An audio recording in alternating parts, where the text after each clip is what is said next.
വഞ്ചനയുടെ വിഭവങ്ങൾ മാത്രമാണ് ഇഹലോക ജീവിതം. പടച്ചോന പറഞ്ഞിന്റെ സഹോദരങ്ങളെ, ആ പരിസമാപ്തിയെ നമ്മൾ മനസ്സിൽ കാണണം. ഈ ശരീരം എവിടേക്ക് പോകുന്നു, ഈ ജീവിതം എവിടേക്ക് പോകുന്നു എന്ന് നമ്മൾ മനസ്സിലാക്കണം. അപ്പൊ എന്താ സഹോദര, മരണത്തിന്റെയും ജീവിതത്തിന്റെയും ഇടയിൽ നന്മയുടെയോ തിന്മയുടെയോ പരീക്ഷണങ്ങളുടെ ഒരു ജീവിതം. എല്ലാറ്റിലും അതാണ്. നിങ്ങളുടെ കുട്ടികൾ നല്ല പദവികൾ നേടിയപ്പോൾ നിങ്ങൾ ചിരിച്ചു, ആ കുട്ടികൾക്ക് പ്രതികൂലാവസ്ഥ ഉണ്ടായപ്പോൾ കരഞ്ഞു. സാമ്പത്തിക വിജയങ്ങൾ കിട്ടിയപ്പോൾ നാം ആഹ്ലാദിച്ചു, പരാജയങ്ങളിൽ നാം ഉറങ്ങാതിരുന്നു. ഇത്തരം അനുകൂലവും പ്രതികൂലവുമായ അവസ്ഥകളുടെ കൂട്ടായ്മയാണ് അത്രേ ജീവിതം. ആരെ പറഞ്ഞു? പടച്ചോൻ. കുല്ലു നഫ്സിൻ ദായിഖത്തുൽ മൗത്ത് വനബ്ലൂകും ബിശ്ശർരി വൽ ഖൈരി ഫിത്ന വഇലൈനാ തുർജഊൻ. കുല്ലു നഫ്സിൻ ദായിഖത്തുൽ മൗത്ത്, എല്ലാവരും മരണത്തെ അനുഭവിക്കുക തന്നെ ചെയ്യും. വനബ്ലൂകും ബിശ്ശർരി വൽ ഖൈരി ഫിത്ന, നന്മകളെ കൊണ്ടും തിന്മകളെ കൊണ്ടും ഞാൻ നിങ്ങളെ പരീക്ഷിച്ചു കൊണ്ടിരിക്കും. വഇലൈനാ തുർജഊൻ, നമ്മളിലേക്ക് നിങ്ങൾ മടക്കപ്പെടും. മരിക്കുന്നത് വരെ കുറച്ച് പരീക്ഷണങ്ങൾ. ചില ആളുകളെ തെറ്റിദ്ധരിച്ചു സഹോദരങ്ങളെ, രോഗങ്ങളും കഷ്ടപ്പാടുകളും സാമ്പത്തിക നഷ്ടങ്ങളും മാത്രമാണ് പരീക്ഷണം. സഹോദരങ്ങളെ, അതിനേക്കാളും വലിയ പരീക്ഷണമാണ് എന്തെങ്കിൽ ജീവിതത്തിൽ പ്രയാസമൊന്നുമില്ലാത്ത ഈ പോക്ക്, തടസ്സങ്ങളൊന്നുമില്ലാതെ വിചാരിച്ചൊക്കെ നടക്കുക. നമ്മുടെ കുട്ടികളൊക്കെ രാജകൊട്ടാരത്തിലെ കുട്ടികളെ മാതിരി സുഖസുന്ദരമായി ആഗ്രഹിച്ചതൊക്കെ സാക്ഷാത്കരിച്ച് ജീവിക്കാം. പ്രത്യേകിച്ച് പ്രശ്നങ്ങളൊന്നുമില്ലാതെ ഈ പോണതിനെ പറ്റി അതല്ലെങ്കിൽ സഹോദരങ്ങളെ, ജീവിതത്തിന്റെ മഹാനുഗ്രഹങ്ങളിൽ രാജകീയമായ ജീവിത സുഖങ്ങളിൽ നിലനിൽക്കാൻ ഒരു പ്രവാചകൻ അള്ളാഹു അവസരം കൊടുത്തിട്ടുണ്ട്. ആ പ്രവാചകൻ തന്റെ സുഖാനുഗ്രഹങ്ങളെ ചൂണ്ടിക്കാണിച്ച് പറഞ്ഞത് ഖുർആനിൽ എന്നെയും നിങ്ങളെയും കേൾപ്പിച്ചിട്ടില്ലേ പടച്ചോൻ? ഹദാ മിൻ ഫദ്ലി റബ്ബി ലിയബ്ലുവനി അഷ്കുറു അം അക്ഫുറു. ഹദാ മിൻ ഫദ്ലി റബ്ബി, ഇതെന്റെ റബ്ബ് തന്ന ഔദാര്യങ്ങളാണ്. ലിയബ്ലുവനി അഷ്കുറു അം അക്ഫുറു, ഞാൻ നന്ദി ചെയ്യുമോ നന്ദി കേട് കാണിക്കുമോ എന്നറിയാൻ എന്റെ റബ്ബ് തന്ന അനുഗ്രഹങ്ങളാണിത്. സഹോദരങ്ങളെ, ഒക്കെ ചോദിക്കും, യാതൊരു സംശയക്കാര്യത്തിൽ വേണ്ട. നമ്മൾ ഏറ്റവും ബേജാറാവേണ്ടത് എങ്ങനെയാണ്? നിങ്ങൾ ജീവിതത്തിലെ സുഖാനുഗ്രഹങ്ങളെ കുറിച്ചൊരു ചോദ്യം ചോദിക്കും സഹോദരങ്ങൾ. എന്തിനെ നല്ല AC കിടന്നുറങ്ങി എന്നാ ചോദിക്കണത്? എന്തിനെ നല്ല 40 ലക്ഷത്തിന്റെ കാർ ഉപയോഗിച്ചു എന്നാ ചോദിക്കണത് സഹോദരങ്ങളെ? അല്ല, 4 ലക്ഷത്തിന്റെ കാർ തന്നിട്ട് ജീവിതത്തിൽ ഒരിക്കൽ പോലും വാഹനത്തിൽ സഞ്ചരിക്കാത്ത ഒരുത്തൻ ചെയ്യാത്ത എന്തു കാര്യം നീ ചെയ്തു? ഏറ്റവും അത്യുന്നതമായ ജീവിത സൗകര്യങ്ങൾ നിനക്ക് ഏർപ്പെടുത്തി തന്നിട്ട് അതിൽ ജീവിച്ച നിന്റെ മക്കൾക്ക് ഭൗതിക ജീവിതത്തിന്റെ സ്വർഗം തീർത്തപ്പോൾ അള്ളാഹുവിന്റെ നിയമമായ വിശുദ്ധ ഖുർആനിനോടും പ്രവാചക ചര്യയോടും ദീനിനോടും മക്കൾക്ക് നീ എന്ത് പ്രതിബദ്ധതയുണ്ടാക്കി? പടച്ചോൻ ചോദിക്കുന്ന ചോദ്യം അതല്ലേ സഹോദരങ്ങളെ? പടച്ചോൻ തന്നത് നമ്മൾ കഴിക്കുകയും കുടിക്കുകയും അനുഭവിക്കുകയും ചെയ്താൽ അതെന്തിനേന്ന് ചോദിക്കൂ. കാർ വാങ്ങാനാ പടച്ചോൻ കാശ് തന്നത്. കാർ വാങ്ങാൻ നമുക്ക്, വീട് വെക്കാൻ നമുക്ക്, നല്ല ഭക്ഷണം കഴിക്കാൻ നമുക്ക്. പക്ഷെ സഹോദരങ്ങളെ, അത് ഇല്ലാത്തവർക്ക് ഇടയിൽ അത് നമുക്ക് തന്നിട്ടുണ്ടെങ്കിൽ ഒരു ചോദ്യം. അതുകൊണ്ടാണ് സൂറത്തു തകാസുറിൽ അള്ളാഹ് പറയുന്നത്, വായിക്കുമ്പോൾ നമുക്ക് തന്നെ മനസ്സിലാവും. ഏതീ പെരുമ നടിച്ച മറ്റൊന്നും ചിന്തിക്കാത്ത അശ്രദ്ധമായ ജീവിതത്തെ കുറിച്ച് പറഞ്ഞിട്ട് അള്ളാഹ് പറഞ്ഞു എന്താ ഒറ്റ ചോദ്യത്തും അവസാനിച്ചു മാത്രം മനസ്സിലുണ്ടായാൽ മതി. അൽഹാകുമുത് തകാതുർ ഹത്താ സുർതുമുൽ മഖാബിർ കല്ലാ സൗഫ തഅലമൂൻ സുമ്മ കല്ലാ സൗഫ തഅലമൂൻ. അൽഹാകുമുത് തകാതുർ, പരസ്പരം പെരുമ നടിക്കൽ നിങ്ങളെ അശ്രദ്ധമാക്കിയിരിക്കുന്നു. നിങ്ങളുടെ ലക്ഷ്യം, നിങ്ങളുടെ നോട്ടം നിങ്ങളെക്കാളും തൊട്ടു മുന്നിൽ നിൽക്കുന്നവനോടൊപ്പം എത്താനാണ്. ആ ലക്ഷ്യത്തിലേക്കുള്ള പ്രയാണം അടിസ്ഥാന കാര്യങ്ങളെ തൊട്ട് നിങ്ങളെ മറപ്പിച്ചിരിക്കുന്നു, നിങ്ങളെ അശ്രദ്ധമാക്കിയിരിക്കുന്നു.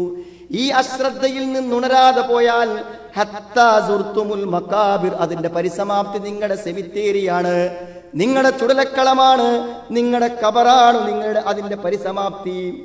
കല്ലാ സൗഫ തഅലമൂൻ സുമ്മ കല്ലാ സൗഫ തഅലമൂൻ, നിങ്ങൾ മനസ്സിലാക്കും, നിങ്ങൾ മനസ്സിലാക്കും. കല്ലാ ലൗ തഅലമൂന ഇൽമൽ യഖീൻ, ദൃഢമായ അറിവുണ്ടായിരുന്നുവെങ്കിൽ ലതറവുന്നൽ ജഹീം, നരകത്തെ കാണുക തന്നെ ചെയ്യും.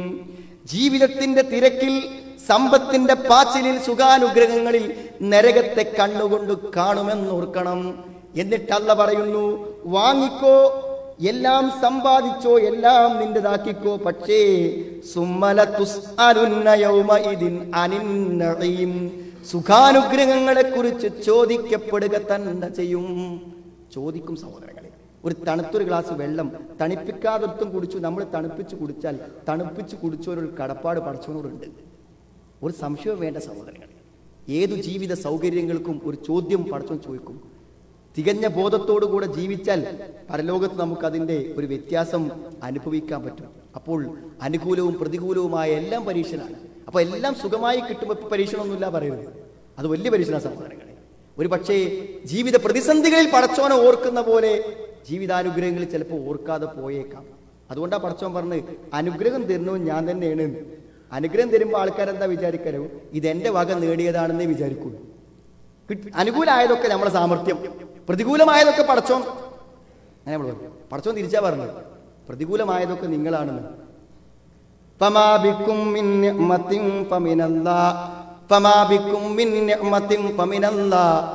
അനുഗ്രഹങ്ങളിൽ നിന്നും നിങ്ങൾക്ക് എന്തു ലഭിക്കുന്നുവോ ഫമിനല്ലാ, അത് അല്ലാഹുവിൽ നിന്നാണ്. നമ്മൾ തിരിച്ചറിയണം സഹോദരങ്ങളെ. ജീവിതത്തിന്റെ ഒരു നിമിഷവും പരീക്ഷണമായിട്ടല്ലാതല്ല. വെറുതെ വേണമെങ്കിൽ നമുക്ക് ഉദാഹരണങ്ങൾ പറയാം. ജീവിതത്തിൽ പരീക്ഷിക്കപ്പെടുന്ന പല രംഗങ്ങളുണ്ട്. ഒന്നെന്താ അറിയോ നിങ്ങൾ? ധാർമ്മിക ജീവിതമാണ്, സദാചാര ജീവിതം. സഹോദരങ്ങളെ, പരീക്ഷിക്കപ്പെടും. പരാജയപ്പെട്ടാൽ വലിയ നഷ്ടീകാരവിടെ. കാരണം പരസ്യങ്ങളല്ലേ മറ്റുള്ളവർ അറിയുന്നുള്ളൂ, രഹസ്യങ്ങൾ ആരും അറിയുന്നില്ല. അവിടെ സഹോദരങ്ങളെ ഏറ്റവും വലിയ പരീക്ഷണം നടക്കുക രഹസ്യ ജീവിതത്തിലാണ്. നമ്മുടെ കിടപ്പറകളിൽ നാം ഒറ്റയ്ക്കാകുമ്പോൾ, നമ്മുടെ ഓഫീസിൽ, നമ്മുടെ റോട്ടിൽ, നമ്മുടെ അങ്ങാടിയിൽ, നമ്മുടെ നെറ്റിന്റെ സ്ക്രീനിന് മുന്നിൽ നാം പരീക്ഷിക്കപ്പെടുകയാണ്. ഇത് പരീക്ഷിക്കപ്പെടുന്നുള്ളതിന് പടച്ചോൻ ഖുർആൻ പറഞ്ഞെന്ന ആളാരങ്ങൾ യൂസുഫ് നബി അലൈഹി സ്വലാമിലാണ്. യൂസുഫ് നബി അലൈഹി സ്വലാമിനെ ആ പരീക്ഷണത്തിന്റെ മുൾമുനയിൽ നിർത്തി പടച്ചോൻ നമുക്ക് കാണിച്ചു തരുന്നുണ്ട്. സഹോദരങ്ങളെ, പരീക്ഷിക്കപ്പെട്ടേക്കാം, പതറിപ്പോകരുത്. പലരും ജീവിതത്തിന്റെ വഴിയിൽ നിന്ന് തിരിഞ്ഞു പോയത് ആ സ്വകാര്യ ജീവിതങ്ങളുടെ പരീക്ഷണങ്ങളിലാണ്.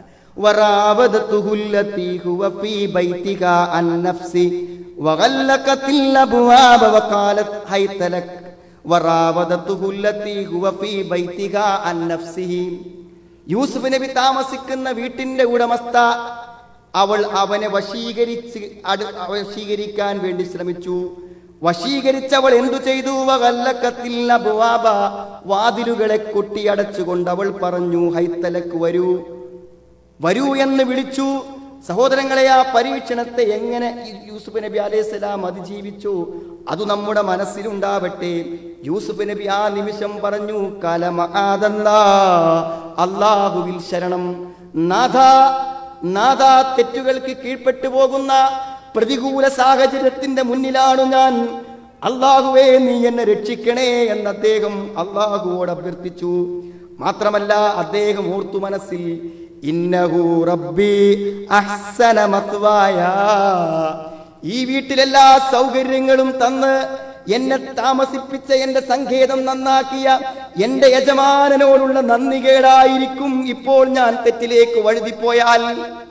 എന്നെ താമസിപ്പിച്ച, എനിക്ക് നല്ല താമസങ്ങൾ ഒരുക്കിയ ഈ കൊട്ടാരത്തിലെ രാജ്ഞി ക്ഷണിക്കുന്ന തിന്മയിലേക്ക് ഞാൻ പോയാൽ എന്നെ ഏൽപ്പിച്ച ഈ വീട്ടിന്റെ ഉടമസ്ഥനെ ഞാൻ വഞ്ചിക്കുകയായിരിക്കും. അയാളാണ് എനിക്ക് ജീവിത സൗകര്യങ്ങൾ ഏർപ്പെടുത്തിയത്. അതുകൊണ്ട് പതറാൻ പറ്റിയ സമയമല്ലിപ്പോൾ, ഞാൻ എന്റെ മനസ്സു മാറാൻ പറ്റിയ സമയമല്ലപ്പോൾ. മാത്രമല്ല, മൂന്നാമത് അദ്ദേഹത്തിന്റെ മനസ്സിൽ വന്ന കാര്യം, ഈ സമയമെങ്ങാനും ഞാൻ ഈ ദുർബല നിമിഷങ്ങളിൽ ഒരു തെറ്റിനു കീഴ്പ്പെട്ടാൽ അക്രമികൾക്ക് വിജയമില്ല, ഒരു തെറ്റു ചെയ്തവന് വിജയമില്ല. ആ തെറ്റു പരാജയത്തിലേക്കുള്ള വഴി തുറക്കും, അത് തിന്മയിലേക്കുള്ള വഴി തുറക്കും, അത് മാർഗഭ്രംശവും വ്യതിയാനവും ഉണ്ടാക്കും, ജീവിതം വഴിവിട്ടു പോകും. അതുകൊണ്ട് ഇപ്പോൾ ഞാൻ പതറിപ്പോകാൻ പാടില്ല. സഹോദരങ്ങളെ, വലക്കത് ഹമ്മത്ത് ബി വഹമ്മ ബികാ ലൗലാ അൻ റആ ബുർഹാന റബ്ബി കദാലിക നസ്രിഫ അൻഹു സ്സൂഅ വൽ ഫഹ്ശാ ഇന്നഹു മിൻ ഇബാദിനൽ മുഖ്ലസീൻ. വലക്കത് ഹമ്മത്ത് ബിഹി വഹമ്മ ബികാ, ആ സന്ദർഭത്തിൽ അവൾ അവനെ ആഗ്രഹിച്ചു. അള്ളാഹുവിന്റെ അടുക്കെന്നുള്ളൊരു പ്രമാണം ഉണ്ടായിരുന്നില്ലെങ്കിൽ അവൻ അവളെയും ആഗ്രഹിച്ചു പോകുമായിരുന്നു. പക്ഷേ പടച്ചവനൊരു തടസ്സമുണ്ടാക്കി. ലൗലാ അൻ റആ ബുർഹാന റബ്ബി, അള്ളാഹുവിന്റെ അടുക്കെന്നുള്ള ഒരു തടസ്സം, ഒരു പ്രമാണം അദ്ദേഹത്തിനുണ്ടായി. അങ്ങനെയാണ് തിന്മകളിൽ നിന്ന് അല്ലാഹു തെറ്റിച്ചു കളയുന്നത്. ഇന്നഹു മിൻ ഇബാദിനൽ മുഖ്ലസീൻ. ആ തെറ്റിൽ നിന്ന് രക്ഷപ്പെടാൻ അദ്ദേഹത്തിന് പറ്റിയത് അദ്ദേഹം നിഷ്കളങ്കരായ അടിമകളിൽപ്പെട്ടവനായിരുന്നു. സുഹൃത്തുക്കളെ, പരാജയപ്പെട്ടു എപ്പോഴെങ്കിലും? വ്യക്തിപരമായ പരീക്ഷണത്തിൽ പരാജയപ്പെട്ടു. നമ്മുടെ കൺമുന്നിൽ അവസരങ്ങൾ തേടി വന്നപ്പോൾ സഹോദരങ്ങളെ പതറിപ്പോയോ? ആരും കാണാത്ത സ്വകാര്യ നിമിഷങ്ങളിൽ ഈ ചിന്തകളെ കൊണ്ട് നാം പിൻവാങ്ങിയോ? ഇനിയും വരും ജീവിതത്തിൽ അവസരങ്ങൾ. തെറ്റിപ്പോയാൽ സഹോദരങ്ങളെ, വ്യഭിചാരം അത്ര മാരകമാണ്.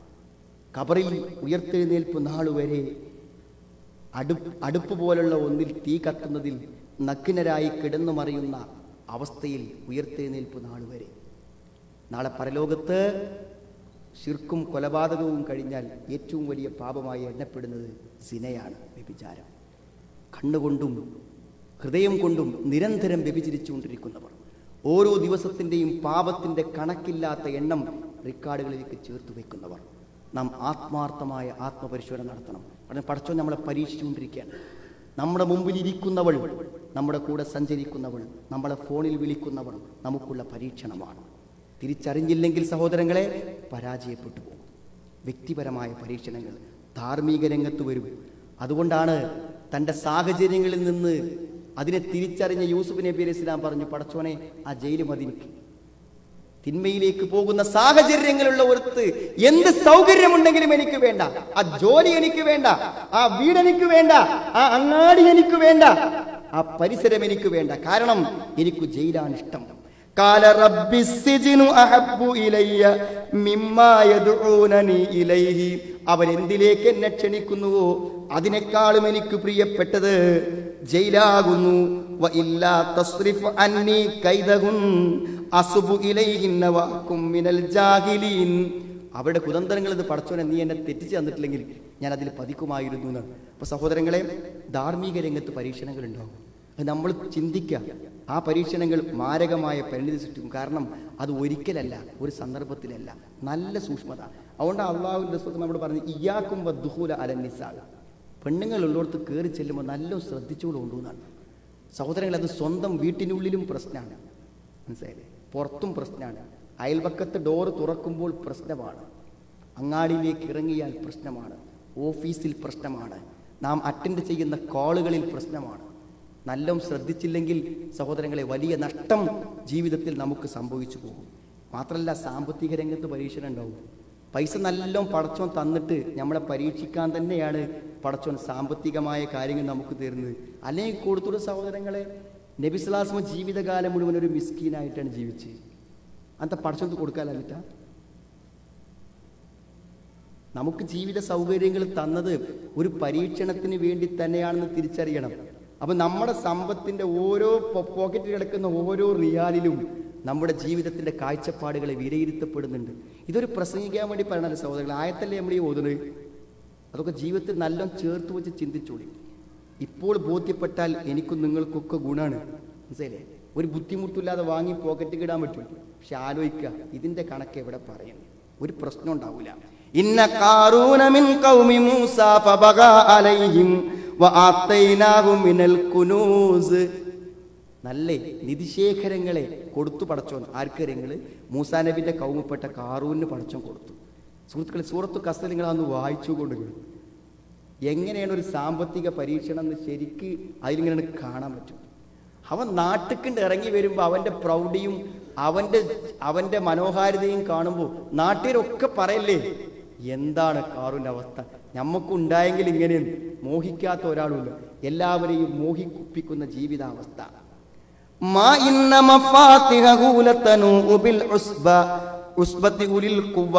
നല്ല ശക്തമായ കുറച്ച് സംഘങ്ങള് വേണം അവന്റെ സമ്പത്തിന്റെ. അത് അവർക്ക് പോലും വഹിക്കാൻ പറ്റാത്ത അത്രേ. സഹോദരൻ, അവന്റെ ഭണ്ഡാരങ്ങളെ കുറിച്ചാണ് പടച്ചോൻ പറഞ്ഞിരുന്നത്. എന്നിട്ട് നല്ല ജീവിത സുഖങ്ങളിൽ ഇങ്ങനെ ആഹ്ലാദിച്ച് കഴിയുന്ന പുളകം കൊള്ളുന്ന അവനോട് ആളുകൾ ഉപദേശിച്ച ഉപദേശം ഖുർആൻ പറയാണ്. ഇത് കാലലഹു ഖൗമുഹു ലാ തഫ്റഹ്. അദ്ദേഹത്തിന്റെ ജനത, അവന്റെ ജനത അവനോട് പറഞ്ഞു, നീ പുളകം കൊള്ളേണ്ടതില്ല. ഇന്നല്ലാഹ ലാ യുഹിബ്ബുൽ ഫരിഹീൻ. പുളകം കൊള്ളുന്നവരെ അല്ലാഹുവിന് ഇഷ്ടമില്ല. സമ്പത്തിൻ്റെ ജീവിതാവസ്ഥ കൊണ്ട് സഹോദരങ്ങളെ, കാരണം നടത്തത്തിലത് കാണും, നോട്ടത്തിലത് കാണും, മക്കളെ കാര്യം പറയുമ്പോൾ അത് കാണും. ആ സമ്പത്തിൻ്റെ ഒരു മികവ്, ആ ഒരു പവറ് ശരിക്കും ഇങ്ങനെ കാണിച്ചിട്ടാണ് സഹോദരങ്ങൾ നടക്കൽ ആൾക്കാർ. അപ്പോൾ ഒന്നിങ്ങനെ മനസ്സിൽ ആലോചിക്കുന്നത് നല്ലതാണ്. അത് കണ്ടപ്പോൾ ആളുകൾക്ക് മോഹമുണ്ടായി എന്നാ വേണം. എന്നാൽ അയാളുടെ ആ പരീക്ഷണത്തിൽ അയാളുടെ മനസ്സ് സഹോദരങ്ങൾ നമ്മൾ ആർക്കെങ്കിലും ഉണ്ടോയെന്ന് നമ്മൾ പരിശോധിക്കണം. കാരണം ഭൂമിയിൽ മറ്റൊന്നും കാണാതെ ഒരു കിളറിയ മണ്ണ് മാത്രം മുകളിൽ കാണത്തക്ക വിധത്തിൽ അവന്റെ കൊട്ടാരങ്ങൾ അല്ലാഹു ഭൂമിയിൽ ആഴ്ത്തിക്കളഞ്ഞു. എന്തേ പ്രശ്നം? സ്വത്ത് കിട്ടിയപ്പോഴുള്ള മനസ്ഥിതി. എന്താ മനസ്ഥിതി?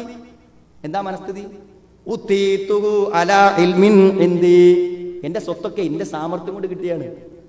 എനിക്ക് കച്ചവടത്തിന് അവരുടെ കച്ചവടം പരാജയപ്പെട്ടത്, എനിക്ക് ഒരു സാമർത്ഥ്യമുണ്ട്. എന്ത് സാമർത്ഥ്യം സഹോദരങ്ങളെ!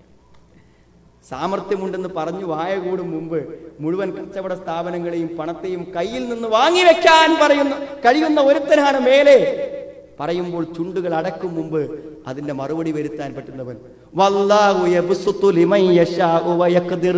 അവൻ ഉദ്ദേശിക്കുന്നവർക്ക് വിശാലമാക്കും, ചുരുക്കി കൊടുക്കും. എന്നിട്ട് എന്താ സഹോദരങ്ങൾ ഒരു സമ്പന്നനോട് ചെയ്യാൻ പറഞ്ഞു പടച്ചോൻ? പണമുള്ളവരോട് എന്താ ചെയ്യാൻ പറഞ്ഞത്? അതൊക്കെ ഇതിലുണ്ടല്ലോ.